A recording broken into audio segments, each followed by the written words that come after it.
The fluorescent lights in the ER were still buzzing above my head when I picked up my phone at 2 a.m. and saw it. My sister's Facebook post, a selfie, full smile, glass of wine, #blessed. The caption read, "Finally, a day without the drama queen." 47 likes, 3 laughing emojis from my mother's account. I was lying in a hospital bed with an IV in my arm because I'd collapsed mid-shift.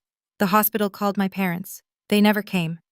But it turns out that post was the least of what my family was doing behind my back. Because while I was working doubles to keep a roof over their heads, my own father had stolen my identity and my 7-year-old daughters to feed a debt I didn't know existed, and they were 2 weeks away from having me declared legally incompetent to take everything I owned. What I did next started with one phone call. And by the end of the month, they were the ones without a home. Before I go on, please take a moment to like and subscribe, but only if you genuinely connect with this story. And if you want, drop your location and your local time in the comments. I love knowing where you're listening from. My name is Donna. I'm 33. I'm a night shift nurse and a single mom to a 7-year-old named Lily. And this is what happened when I stopped being the person everyone could take from. Now, let me take you back to a Tuesday evening in October, the night my body finally gave out. The hallway at Ridgemont County Hospital smelled like floor wax and stale coffee. I was 14 hours into a shift that was only supposed to be 10. Carla, the other night nurse, had called out with the flu. So I stayed. I always stayed. My hands had started shaking around hour 11. Not the kind of shaking you notice. The kind you hide. You press your palms flat against the medcart. You grip the pen a little harder. You breathe through the tremor and chart one more patient. By hour 13, the fluorescent lights had a halo around them. My vision swam at the edges. I told myself it was just the lighting. By hour 14, I was walking down the east corridor toward the nurses' station with a stack of intake forms. My knees buckled first, then the floor came up fast. I don't remember hitting the ground. I remember the sound, the forms scattering, a shoe squeaking on tile, someone yelling my name, then the ceiling tiles, counting them. 1, 2, 3, the oxygen mask. Severe dehydration. Chronic fatigue collapse. That's what the ER attending wrote on my chart. They wanted to keep me overnight for observation and fluids. I didn't argue. I couldn't. Lying in that bed, I stared at my phone. The hospital's emergency contact protocol had already kicked in. They'd called my father, Gerald Paxton. No answer. They'd called my mother, Patricia. Voicemail. I thought about Lily, asleep at home. My mother was supposed to be watching her. She usually did on my night shifts. But no one had called me back to confirm anything. I reached for my phone to text my mother. That's when I saw the Facebook notification. Danielle Marie Paxton, my younger sister, 28 years old. The post was timestamped 40 minutes after the hospital called our parents. The photo was a selfie. Danielle on the living room couch, my couch, in my house, holding a glass of red wine. Full smile. No filter needed when you're that pleased with yourself. The caption read, "Finally, a day without the drama queen." 47 likes. I scrolled through them. Names I recognized. Karen from the church prayer group, Mike who ran the hardware store, Janine, my mother's walking partner, people from Ridgemont, people who knew me. One comment stood out. Brenda Hollister, who lived 2 streets over. Is she being dramatic again? Danielle's reply, "You have no idea." I kept scrolling. 3 laughing face reactions at the top. I tapped to see who. The third one was my mother, Patricia Paxton. A laughing emoji, while her oldest daughter was lying in a hospital bed alone. I set the phone face down on the thin hospital blanket. I didn't cry. I looked at the ceiling tiles again. This wasn't new. That's the part that sat heaviest. Every time I got sick, every time I asked her help, every time my body showed any sign of breaking under the weight I carried, the word was always the same. Dramatic. The first time I collapsed 2 years ago, my father didn't even come upstairs. He said it from the kitchen doorway. Nurses don't collapse. You just want attention. I picked the phone back up and screenshot the post. I don't know why. Instinct, maybe. Or maybe some part of me already knew I'd need it. But that Facebook post, that was just the wound I could see. The real damage was in places I hadn't thought to look yet. They discharged me the next morning at 7:15. I drove myself home, 30 minutes on Route 9 with the window cracked because the car heater made me dizzy. The October air was sharp and wet, and it kept me upright. I pulled into the driveway of 412 Maple Lane, the house my grandmother Helen left me when she passed 12 years ago. A 3-bedroom Cape Cod with a leaning mailbox and a porch that needed painting. The deed, filed at the county recorder's office, read one name, Donna Marie Paxton, sole owner, fee, simple absolute. I walked through the front door. Gerald sat in the recliner, watching a morning talk show. He glanced up, glanced back at the screen. You look fine. Don't make a thing out of it. In the kitchen, my mother stood at the stove stirring oatmeal. She didn't turn around. There's coffee if you want it. Danielle was on the sofa scrolling her phone. She didn't look up at all. I stood in the hallway of my own house and waited. 3 seconds, 5. Nobody asked. Nobody said, "Are you okay?" Nobody said anything. I went upstairs. Lily was sitting on her bed already dressed for school, her backpack on. She threw her arms around me. "Mama, Grandpa said you were just tired." "I'm okay, baby," I said. "Let me change and I'll take you." I held her for a long time. Then I set her down and looked around the room, her small room in the house my grandmother gave me. The house where my family lived rent-free because I believed that's what family meant. Standing in that hallway, I felt like a guest in my own home. On the kitchen table, I'd noticed a white envelope. Return address. The county courthouse. It was addressed to Gerald Paxton. I didn't open it. It wasn't my mail. But I remembered it. I didn't know what that envelope was about. Not yet. But I would. And when I did, it changed everything. 1 week later, I was back at work. Reduced hours, the charge nurse insisted. My body was recovering. My mind was not. The hospital's billing department needed updated financial information for my ER visit. Insurance verification, payment plan options, the usual paperwork. The billing coordinator, a woman named Janet, suggested I check my credit report to make sure everything was current. "Just in case there are any liens or issues with your insurance claims," she said. I'd never checked my credit report, not once in 33 years. I didn't have credit card debt. I didn't have a car loan. I owned my house outright. There was nothing to check, or so I thought. That evening, I sat in my car in the hospital parking lot with my laptop balanced on the steering wheel. I went to annualcreditreport.com and pulled all 3 bureaus. The number hit me first. Credit score 520. That couldn't be right. I had no debt. I paid my bills on time. I'd never missed a payment on anything in my life. Then I saw them. 3 credit card accounts I'd never opened. One with a $22,000 balance. One with $14,500. One with $10,500. Total $47,000. All opened within the last 3 years. Minimum payments made for a few months on each, then nothing. Delinquent. Sent to collections. My hands were shaking again. Not from fatigue this time. I called the number listed for First Union Bank. A man named Russell Briggs answered, senior credit analyst at the Ridgemont branch. I verified my identity, date of birth, last 4 of my social, mother's maiden name. "Ma'am," he said, and paused. "The applications were submitted using your social security number. The billing address on all 3 is your home address." I knew whose handwriting that was before I even opened the attachment. Russell emailed me the scanned applications that night. I opened them sitting in the parking lot of a McDonald's because I didn't want to be in the house when I looked. The signature on the first application leaned hard to the right. The capital P in Paxton had that small curl at the top. A habit my father never broke. I'd watched him sign birthday cards, school permission slips, and church donation envelopes with that same hand for 30 years.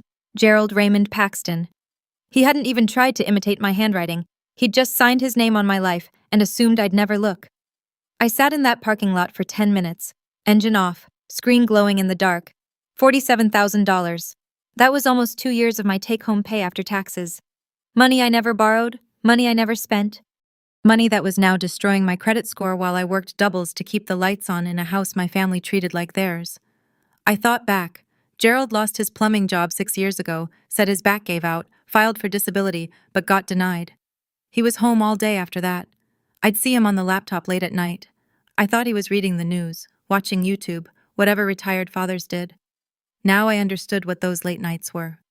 I picked up the phone and called Maggie Colton. We'd been roommates junior year at Ohio State before she went to law school, and I went to nursing school. She practiced real estate and property law in Grover City, 30 minutes east. We hadn't talked in a few months. I didn't waste time on small talk. "Maggie, I need help.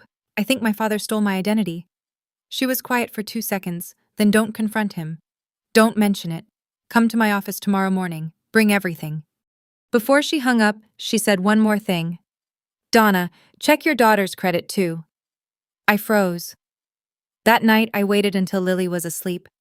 I tucked the blanket around her shoulders, closed her door halfway the way she liked it, and went to my room. Checking credit for a minor isn't like pulling your own report. You have to contact each bureau directly. Equifax, Experian, TransUnion, with the child social security number, a copy of their birth certificate, and your ID as the parent. I started the process online. One bureau had a result within the hour. A credit card opened 6 months ago in the name of Lily Marie Paxton. Balance, $1,200. I closed the laptop slowly. I set it on the nightstand and stared at Lily's door down the hall. She was 7. She could barely write her own name in cursive. And someone had used her social security number, a number I kept in a locked file box in my bedroom closet, to open a line of credit. I got up and went to the closet. The file box was there. The lock was intact. But when I opened it, I noticed gaps. My original birth certificate, gone. My old social security card, gone. Lily's social security card was still there, but someone had handled the folder recently. The papers were out of order. You can take from me, you can call me dramatic, you can laugh at me on the internet while I'm lying in an emergency room, but you do not touch my child. That is the line. There is no second chance after that line. I didn't go downstairs. I didn't scream. I sat on the edge of my bed and made a list. Credit reports, deed, Lily's birth certificate, scanned signatures, everything Maggie needed. And that envelope from the county court. I still hadn't found out what it said. Maggie's office was above a dry cleaner on Main Street in Grover City. Small-town lawyer, small-town office. But the woman behind the desk was anything but small. She read through my credit reports in silence, making notes in the margins with a red pen. This is textbook familial identity theft, she said. Federal crime. All 3 applications used your social, your address, and a forged signature. I handed her my phone with the photo I'd taken of the courthouse envelope on Gerald's kitchen table. She studied the return address. You didn't open it? It's not my mail. Smart. She turned to her computer and pulled up the county court's public docket, typed in my name, scrolled, stopped. I watched her face change. Not dramatically. Maggie was never dramatic, but her jaw tightened by a fraction. Donna. She turned the screen toward me. Your father filed a petition for guardianship over you 2 weeks ago. I read the screen. Petition for guardianship of Donna Marie Paxton filed by Gerald R. Paxton. The stated reason, respondent has a documented history of medical episodes consistent with diminished mental capacity. Under the section for supporting witnesses, one name, Danielle Paxton. The petition was filed 3 days after my last hospitalization. 3 days. They'd been waiting for me to collapse so they'd have fresh paperwork. If this goes through, Maggie said quietly, your father becomes your legal guardian. He controls your finances. He can sell the house. My house. The house my grandmother left to me. The house where Gerald Paxton had lived rent-free for 12 years while stealing my identity and gambling away $47,000 under my name. My own sister signed a sworn statement saying I was mentally unfit. The same sister who posted a selfie while I was in the ER. Maggie told me not to confront him. But that evening, standing in the kitchen of my own house, I needed to see his face when I asked. Not to expose him, just to know. Gerald was pouring coffee, his back to me. The TV murmured from the living room. Dad, have you ever used my social security number for anything? He didn't turn around. What kind of question is that? A straightforward one. He set the pot down, still facing the counter. No, why would I? I checked my credit today. 5 seconds of silence. He picked up his mug, took a sip, turned around slowly. His face was flat, practiced. Credit reports have errors all the time. Don't get worked up. 3 cards, $47,000. His eyes flickered, just for a half second, then steadied. I don't know what you're talking about, and I appreciate the accusation. My mother appeared in the doorway. She must have been listening from the hall. What's going on? Gerald cut in before I could answer. She's starting again. Patricia looked at me with that particular expression, the one she wore when she wanted me to feel like the problem. Please don't do this tonight. We just had dinner. I looked at my mother. Did you know? Know what? Donna, you're scaring me. I held her eyes for a long moment, then I stood up from the table. Okay. I walked to the stairs. I was 4 steps up when I heard it. Gerald's voice, low, Almost a hiss, directed at Patricia. She's digging. We need to move faster. He didn't know I could hear, and he didn't know I already knew what they were moving toward. The next morning, I was packing Lily's lunch, turkey sandwich, apple slices, juice box, when my phone rang. Danielle, I answered. Hey. Her voice was soft, concerned. The performance had already started. I heard you were upset about some credit stuff. Dad told me. Did he? Look, everyone's worried about you. After the hospital thing, maybe you should take a break. Like, really talk to someone. You mean a therapist? To prove I'm unstable? A pause. She recovered quickly. I mean, someone who can help. Danny, did you sign a document at the county courthouse 2 weeks ago? The pause this time was longer. I could hear her breathing shift. That was just in case. Dad said it was to protect you. Protect me from what? From yourself, Donna. You collapsed at work twice in 3 years. You can't keep going like this. I closed Lily's lunchbox. Click. I collapsed because I work 70 hours a week to keep a roof over all 4 of you in my house. It's the family's house. Read the deed, Danny. She hung up. Lily came downstairs with her backpack. Who was on the phone, Mama? Aunt Danny. Is she coming over? No, baby. Let's get you to school. I drove Lily to Ridgemont Elementary and watched her walk through the doors. Then I sat in the car for a minute, gripping the steering wheel. 10 minutes later, Gerald called. I let it ring through to voicemail. His voice was tight, controlled, the way it got when he was cornered. You need to stop this nonsense, girl. I'm your father. Everything I've done is for this family. If you push this, you won't have a family left. And I already told Pastor Avery we're having a family meeting Sunday to sort this out together, the way families do. I saved the voicemail. I was going to need it. 2 days later, I was back in Maggie's office.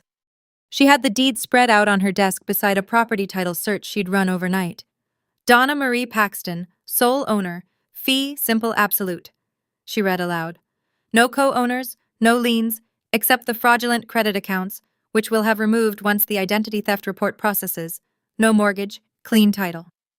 So I can sell it? You can sell it today if you want. You don't need anyone's permission. They've lived there 12 years. Can they claim anything? Maggie leaned back. Did they ever pay rent? No. Is there a lease, written or verbal agreement? No. They're my parents. I just let them stay. Then legally they're licensees. You can revoke that license with 30 days written notice. Ohio law doesn't require more than that for non-tenants without a lease. I sat with that for a moment. 12 years of open doors, and legally they had less right to that house than a month-to-month renter. Maggie gave me the name of a realtor in Grover City, not Ridgemont, where gossip traveled faster than the mail. I met her the following afternoon. Her name was Lynn Draper. She walked through 412 Maple Lane while my family was out. Gerald at his Tuesday card game, Patricia at the church, Danielle at work. Lynn took photos, measured rooms, and checked the roof from the driveway. I'd listed at 185, she said. Solid neighborhood, good bones. I signed the listing agreement in her car, but I told her to hold it. Don't put it on the MLS yet. When? She asked. I'll tell you when. The house was ready to go, but I needed one more thing before I could move. The next morning, I filed identity theft reports on identitytheft.gov, one for me, one for Lily. The FTC assigned case numbers within minutes. I printed the confirmations and drove to the Ridgemont Police Department. Officer Dale Harris was at the front desk, mid-40s, crew cut, a calm face that had probably heard worse. I laid the credit reports, the scanned applications with Gerald's handwriting, and the FTC confirmation numbers on the counter. I need to file a report for identity theft, I said. The person who did it is my father. He lives in my house. Harris looked at the paperwork, looked at me, nodded once. Have a seat, ma'am. This will take about an hour. It took an hour and 20 minutes. He documented everything, gave me a case number and his direct line. That afternoon, Maggie filed a motion to dismiss the guardianship petition at the county court. She attached 2 things. First, a letter from my personal physician, Dr. Annette Rourke, confirming that my hospitalizations were caused by physical exhaustion and dehydration, not mental illness, not cognitive impairment, not diminished capacity. Second, the identity theft report establishing that Gerald had a direct financial motive to gain control of my assets. The judge will see this before the hearing date, Maggie said. It's strong. That night, I listened to Gerald's voicemail one more time. His voice played through my earbuds while Lily slept down the hall. If you push this, You won't have a family left, and I already told Pastor Avery we're having a family meeting Sunday to sort this out together, the way families do. He wanted a public meeting. He wanted the church behind him. He wanted 25 witnesses to see his unstable daughter fall apart. Fine. I'd give him his meeting. Okay, I need to pause here for a second, because I know what some of you might be thinking. Why didn't I just confront my father directly and handle this privately? And honestly, I tried. You heard that conversation in the kitchen. He looked me in the eyes and lied. My mother pretended she didn't understand. My sister told me I needed professional help, the same sister who signed a court document to have me declared incompetent. So let me ask you this. If your father opened a credit card under your 7-year-old daughter's name, would you keep it in the family? Tell me in the comments. Now, back to the story, because Sunday was coming. Sunday came cold and bright. Ridgemont Community Church sat at the end of Oakwood Drive, white clapboard, narrow steeple, a gravel parking lot that crunched under every tire. I'd been baptized there. Lily had been baptized there. My grandmother Helen's funeral had been held in the front pew 12 years ago.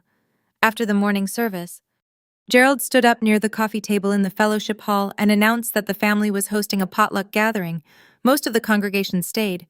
He'd been working the room all week. I learned this later. Phone calls, private conversations after Wednesday prayer group. We're worried about Donna. She hasn't been herself. We'd appreciate your support. 25 people arranged their folding chairs in a loose circle on the linoleum floor, metal legs scraping tile. The fluorescent lights hummed the same pitch as the ones in the ER. I noticed that. Pastor Tom Avery sat at the head of the circle, Bible on his knee, looking like a man who'd agreed to referee something he didn't fully understand. Gerald sat across from him, pressed shirt, serious expression, the concerned patriarch. Patricia was beside him, eyes already red, tissue in her hand, ready. Danielle sat to their left, arms crossed, jaw tight. I walked in with Lily. She was carrying a coloring book and a box of crayons. I found 2 chairs near the door and sat down. 25 faces turned toward me, some with sympathy, some with curiosity, a few with the particular look people get when they've already decided what they're seeing. Gerald cleared his throat and stood. Thank you all for being here.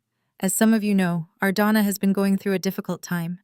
He swept his gaze across the room. She's been in the hospital twice.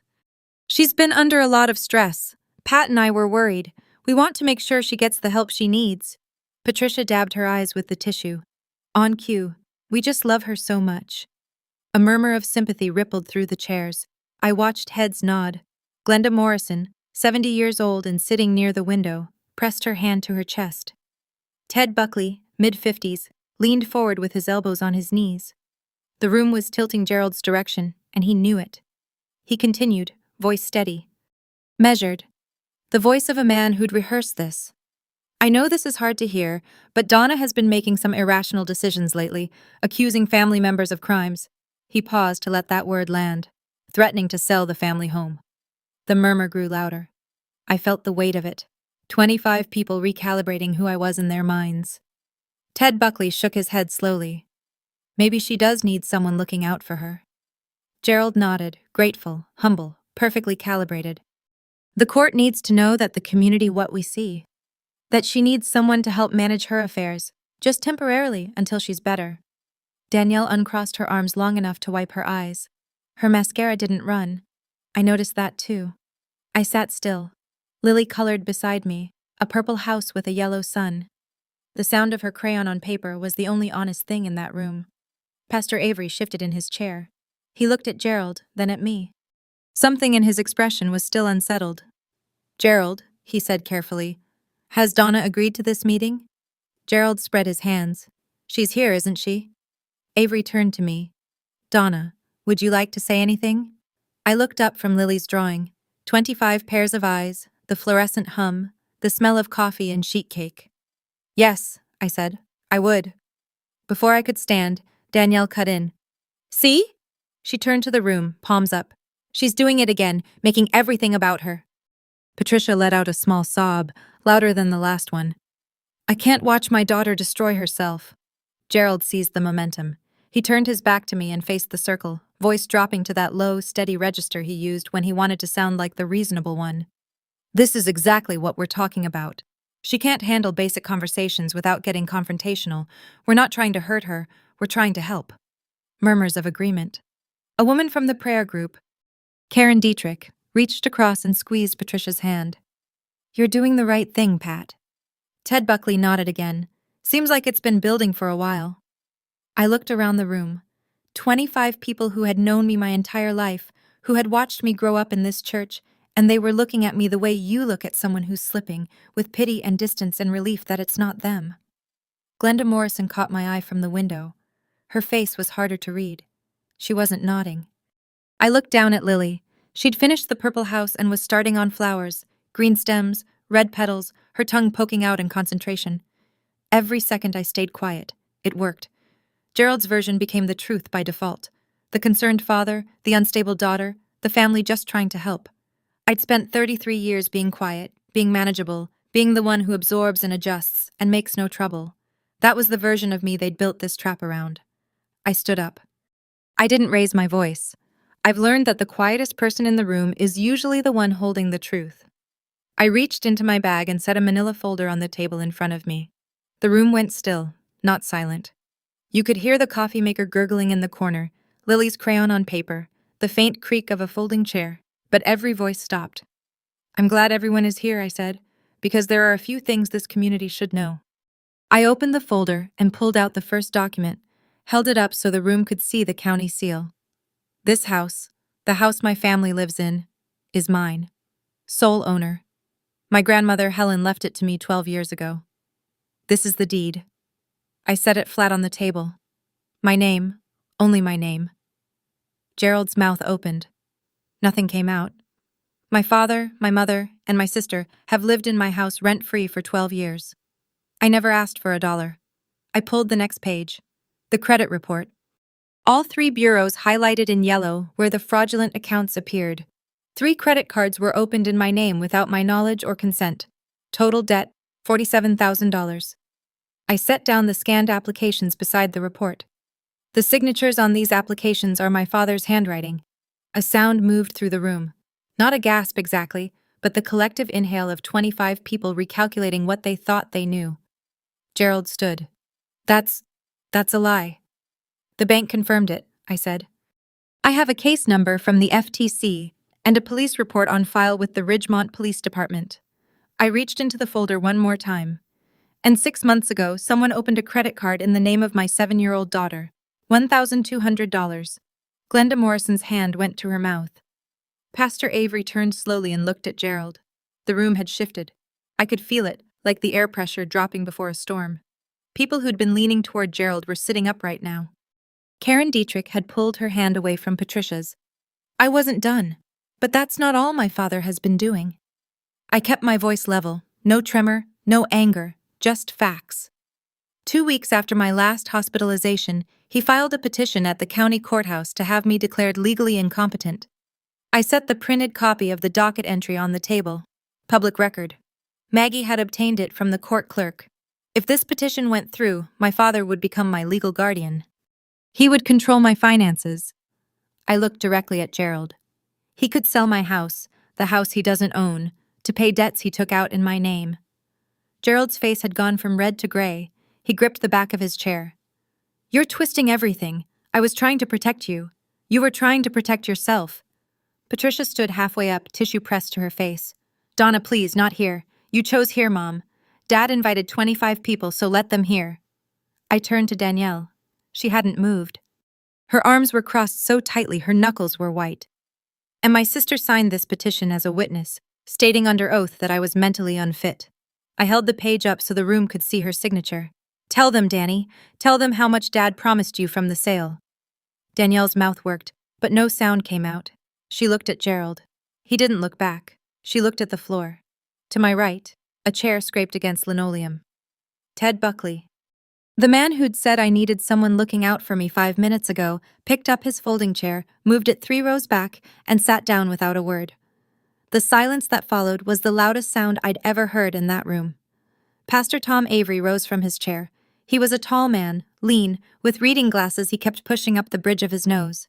He'd led this congregation for 19 years. He'd married couples and buried their parents and sat with families through kind of grief. People trusted him. Gerald had counted on that. Gerald.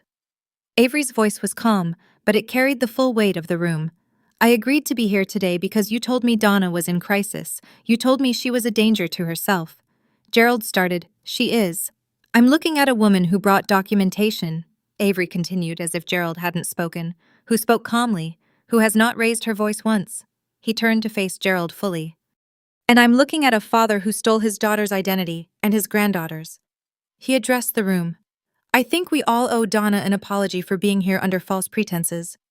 Glenda Morrison spoke next. Her voice was thick. "Gerald Paxton, I've known you 30 years. Shame on you." Karen Dietrich pulled her chair 6 inches away from Patricia. She didn't say anything. She didn't need to. Patricia was crying now. Not the rehearsed kind, the real kind. The kind that comes when the audience you spent your whole life performing for finally sees backstage. Gerald's voice cracked for the first time. "You don't understand. I was going to pay it back. I had a plan." "Your plan was to sell my house," I said. He had nothing left. He stood there, 61 years old, in his pressed Sunday shirt, in a church where everyone had called him by his first name for 3 decades, and he had nothing. But I wasn't done because there was one more thing I hadn't told them yet. One more thing. I reached into my bag. "As of this morning, my house is listed for sale." The room rustled. Someone in the back whispered something I couldn't catch. Gerald's head snapped up. "You can't do that.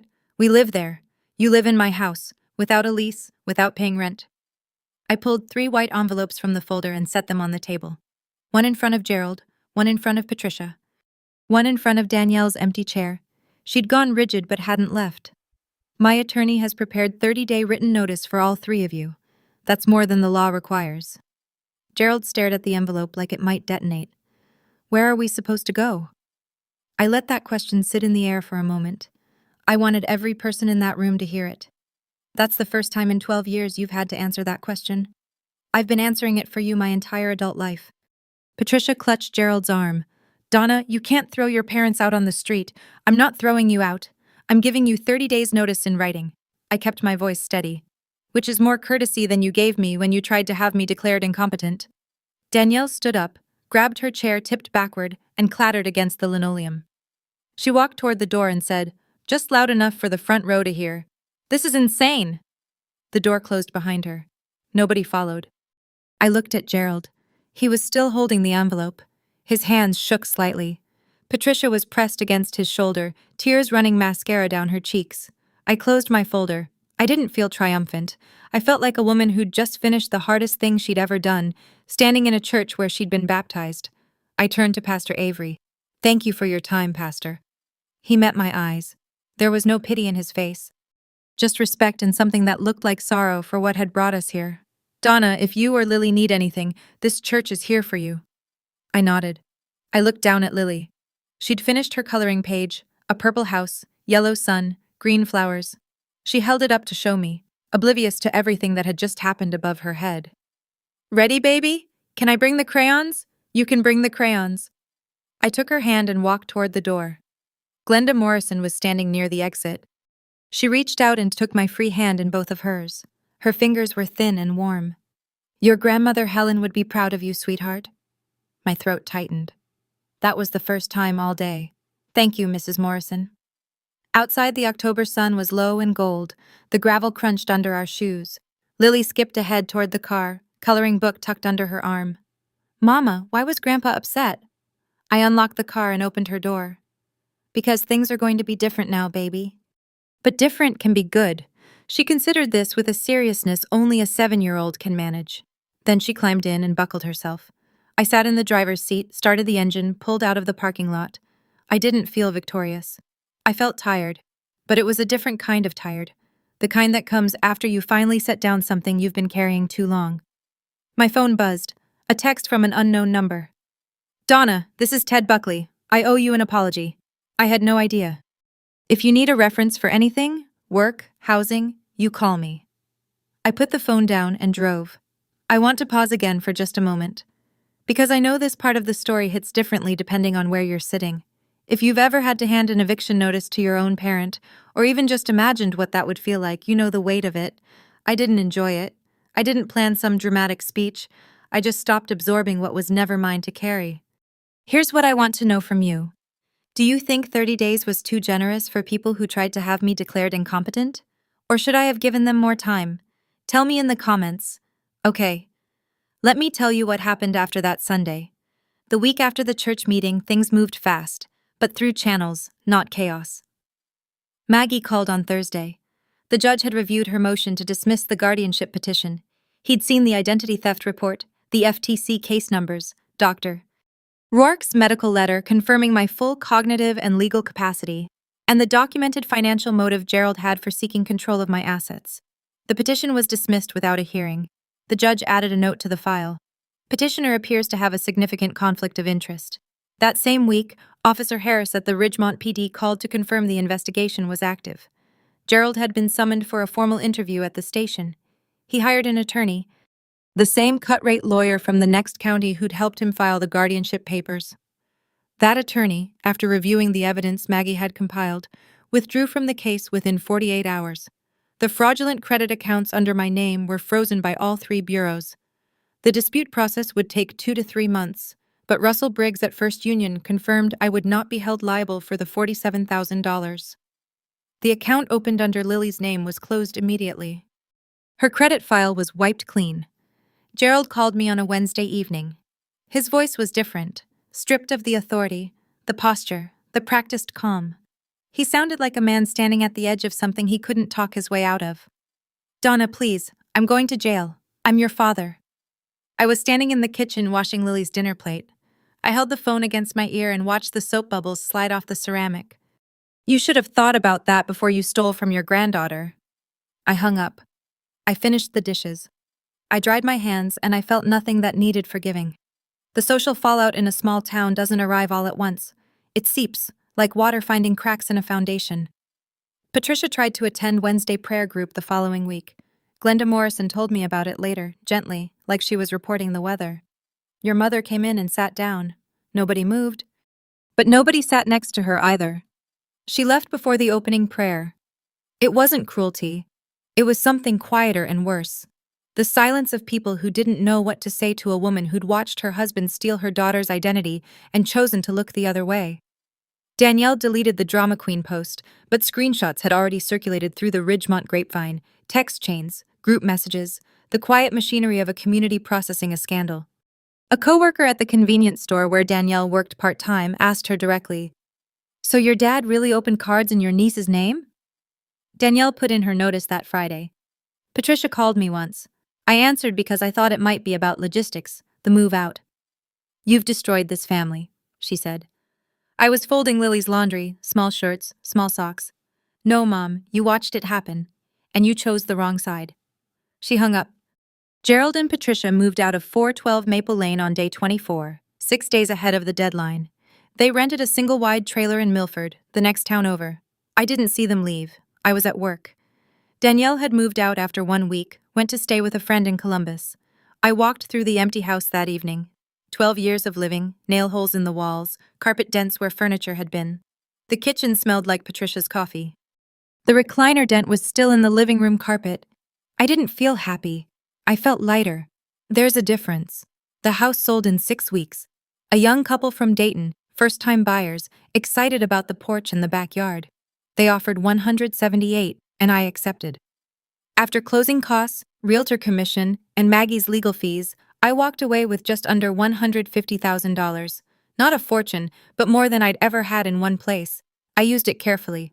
First, paid off my hospital bills in full. Second, put down a deposit on a 2-bedroom apartment in Grover City, close to Maggie's office, close to a good elementary school for Lily, 30 minutes from Ridgemont, but far enough that the air felt different. Third, opened a 529 education savings account in Lily's name, real this time, in her name, for her future, with only my signature on it. Lily started at the new school on a Monday. She wore her purple backpack and held my hand across the parking lot. That afternoon, she came home and looked around the apartment. Small kitchen, narrow hall, her bedroom barely big enough for the bed and a bookshelf. "This apartment is smaller, Mama." "I know, but it's ours, really ours."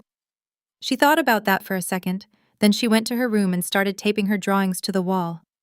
I transferred to the day shift at a hospital in Grover City. The pay was slightly less, but I slept every night. I ate dinner with my daughter. I watched the sun go down from a window that belonged to no one but me. A week after we moved, a letter arrived. No return address. Inside, a $50 gift card to Target and a handwritten note on pale blue stationery. Helen told me once, "That girl will know when it's time to stand up." She was right. Glenda. I read it twice. Then I put it in the drawer beside my bed, where I keep the things that matter. 3 months later, the world looked different from the inside out. Gerald accepted a plea deal. The district attorney charged him with 1 count of identity theft, a felony under Ohio law, given the amount and the fact that one victim was a minor. His attorney negotiated it down. 2 years probation, mandatory financial counseling, full restitution, though with Gerald's income, that would take years. A permanent criminal record. He didn't go to prison. He was 61, first offense, and the DA's office had bigger cases, but the record followed him. When he applied for a part-time maintenance job at a motel in Milford, they ran a background check. He didn't get it. He eventually found work stocking shelves at a farm supply store 20 miles away. Patricia stayed with him. I wasn't surprised. She'd chosen that side a long time ago. I heard through Glenda that Patricia told people at her new church, a different one in Milford, that I'd had a breakdown and turned on the family. Some people believed her, some didn't. It didn't matter to me anymore. Danielle never called. I never called Danielle. There was no tearful reconciliation, no scene at a coffee shop where we hugged and cried and promised to do better. Sometimes that's how it ends. Not with a door slamming, but with a door that simply stays closed. I didn't hate them, any of them. Hate requires energy I'd rather spend elsewhere. On Lily's homework, on my patience, on the small garden I started on the apartment balcony. Cherry tomatoes and basil. Lily watered them every morning before school. I don't carry them anymore. That's the truest thing I can say. I set them down, and my arms remember what it feels like to be empty and free. I want to tell you what I learned, not as advice, just as what happened to me. I learned that the people who call you dramatic are usually the ones doing the most damage, because if they can make you doubt your own reaction, they never have to answer for their actions. Every time I got sick, every time I was tired, every time I asked a question, dramatic. It's a word designed to make you smaller, and I spent years letting it work. I learned that owning something on paper means nothing if you don't protect it. I owned that house for 12 years and never once acted like it was mine. I let people live in it rent-free, let them rearrange the furniture, let them call it the family house, until I almost believed it too. Generosity without boundaries isn't generosity. It's an open door with no lock. I learned that checking your credit report and your child's is not paranoid. It's not dramatic. It's parenting. If I had looked 3 years earlier, I would have caught the first card. If I had looked 6 months earlier, Lily's name would never have been touched. I check it every quarter now. It takes 10 minutes. And I learned that family is not a word that gives anyone the right to steal from you, lie about you, or try to take your freedom. Blood is not a contract. Love is not a lease. And the people who use the word family to keep you quiet are usually the ones with the most to hide. Setting a boundary is not revenge. It's the first step toward peace. Lily asked me last week if she'd ever see Grandpa again. I told her the truth. "I don't know, baby, but I know you're safe." She nodded, picked up her crayon, and went back to drawing. That was enough. It's a Tuesday evening. The apartment is quiet. Lily sits at the kitchen table, bent over a sheet of white paper with her crayons spread around her like a tiny artist's studio. I'm at the sink, washing the last of the dinner plates. The window above the faucet looks out over the parking lot, and beyond it, a row of maple trees just starting to turn. "Mama, look!" I dry my hands and walk over. She holds up the drawing. 2 people standing in front of a small house. The taller one has brown hair and is smiling. The shorter one is holding the taller one's hand. There are flowers in the yard, red and purple, and a yellow sun in the corner with rays that extend to the edges of the page. "That's us, Mama. It is." She goes back to adding details. "A cat, apparently. We don't have a cat. But in Lily's world, we do, and that's fine." I go back to the sink. The water runs warm over my hands. My grandmother Helen used to say something. She'd say it while she was hanging laundry or shelling peas or doing the 100 small things that held a house together. She'd say, "A house is just walls, Donna. Home is who you protect inside them."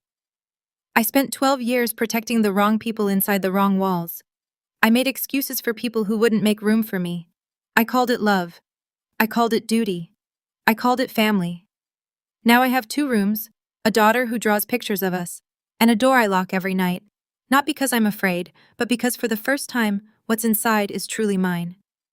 My father asked, in that church fellowship hall, in front of 25 people, "Who's dramatic now?" I didn't answer him then, but I'll answer now. No one. Because I don't live in his story anymore. I live in mine. Thank you for staying with me through all of it. If this story meant something to you, if it reminded you that you have the right to protect yourself and the people who depend on you, I'd appreciate it if you hit that like button. And if you're not subscribed yet, I'd love to have you here. I read every comment, and I want to hear from you. Has anyone in your family ever crossed a line you thought they never would? What did you do? Or what do you wish you'd done? There's another story waiting for you in the description. I think you'll understand exactly why I chose it. Take care of yourselves, and take care of your boundaries.